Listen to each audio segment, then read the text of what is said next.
Pensando nesse panorama do diálogo, um outro conceito, uma outra abordagem essencial é a comunicação não violenta. A comunicação não violenta é uma abordagem que, na verdade, o livro foi traduzido por Comunicação Não Violenta, Técnicas para Aprimorar Relacionamentos Pessoais e Profissionais. Vocês têm na referência, é um livro que eu recomendo muito, tem que ler. É básico para tudo, não só para melhorar a sua vida profissional, mas também para os relacionamentos pessoais. Mas, na verdade, o título original desse livro em inglês é Comunicação Não Violenta, uma linguagem da vida. É uma linguagem em que a gente vai fazer das nossas interações, das nossas relações, conversas realmente vivas, a serviço de alguma coisa maior, de um propósito e da pessoa que está na minha frente e que a gente trouxe para conversar junto. Muitas vezes, e isso rompe também um outro paradigma de que nós brasileiros, latino-americanos, somos cordiais, a gente gosta de conversar, a gente se dá bem. Isso muitas vezes é um mito. Muitas vezes a nossa linguagem é muito violenta, né? Só de eu trazer esse julgamento, taxar esse cliente, que cliente difícil, que pessoa difícil de lidar, tal, eu já estou sendo violento com aquela pessoa, mas eu não parei para ouvir ainda, eu não sei por que ele está me trazendo aquele problema. Vamos olhar junto para aquela situação. E a comunicação não violenta, então, é uma abordagem para trabalhar com conflitos diversos, usada em muitos países, desde conflitos internacionais, como Israel e Palestina, conflitos de território, até conflitos pessoais, e que pode ajudar muito nas suas relações de trabalho. Ela foi criada por um psicólogo americano que chama Marshall Rosenberg, e que a base dessa abordagem é que nós nos comunicamos a partir na nossa comunicação envolve os nossos sentimentos e as nossas necessidades. As nossas necessidades, elas são humanas e são universais. Todos os seres humanos têm necessidade de respeito, de consideração, de ser visto, de ser ouvido, de água, de amor, de sobrevivência, subsistência. É uma lista enorme de necessidades que são humanas e que são universais. E é aí, a partir dessas necessidades que a gente se encontra.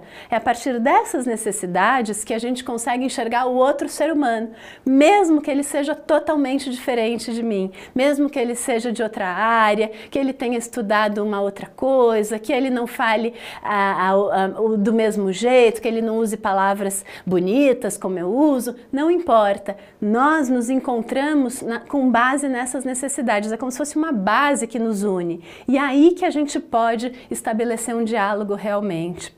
Então, qual a necessidade, né? Voltando ao exemplo da cliente que quer construir a casa, que tem o sonho, qual a necessidade que ela quer atender? É o sonho de vida dela, é um lugar para morar, é um abrigo, é um lugar seguro, é um ambiente agradável.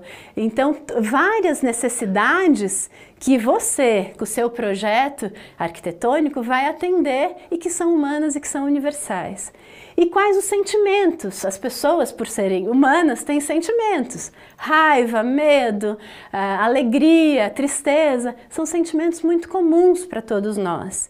E ao nos comunicarmos, a gente deixa transparecer, a gente mostra esses sentimentos.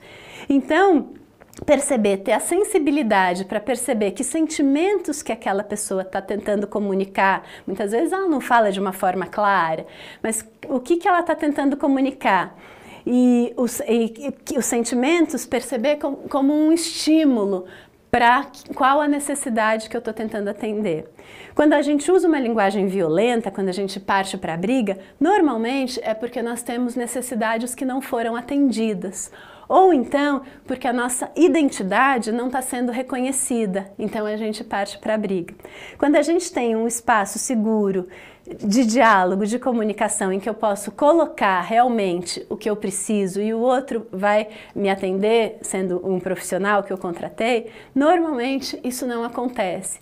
Então, é uma linguagem que vai olhar para os conflitos, que vai colocar as necessidades, é uma linguagem que vai buscar mais conexão, uma linguagem compassiva, que vai buscar o encontro do outro, e não uma linguagem do certo e errado, errado, do jogo, do certo e errado, do ganha-perde. Eu tenho que defender o meu ponto de vista porque eu sei mais do que você, porque um jogo de egos que muitas vezes a gente vê também no mundo da arquitetura, porque são profissionais maravilhosos que fazem coisas incríveis, mas que muitas vezes não ajudam muito na negociação e numa boa comunicação.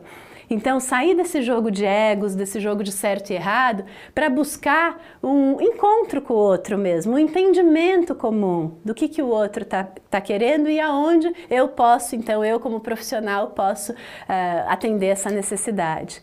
É sair também de um jogo dos culpados e dos inocentes. Ah, aquela pessoa me deixou triste, aquela pessoa me deu raiva. Não existe isso. Ninguém tem o poder de mudar o nosso sentimento, de nos deixar tristes ou felizes.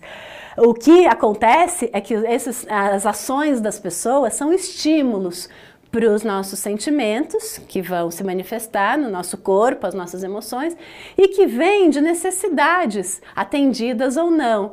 Então, pensa num painel do carro, quando você está dirigindo e acende a luz amarela ali, significa que você precisa encher o tanque, que já entrou na reserva, você precisa procurar um posto para abastecer, senão o carro vai parar.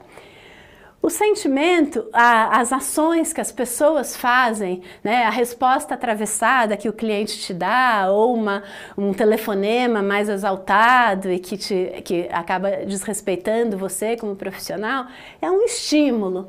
Você precisa entender o que aquele estímulo, o que aquela ação aciona dentro de você, e aí a gente precisa de um belo exercício de autoempatia, de autoanálise, para então poder comunicar, para poder ver que necessidade minha que não está sendo atendida.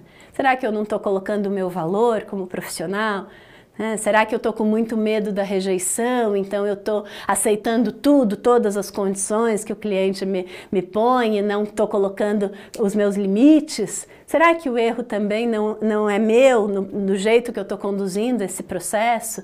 Então, é um exercício da gente olhar também para isso, para dentro da gente, para a gente conseguir então ter uma negociação com mais assertividade, com mais compromisso e com mais empatia, mas que seja bom para os dois lados, que seja um jogo do ganha-ganha e não do ganha-perde.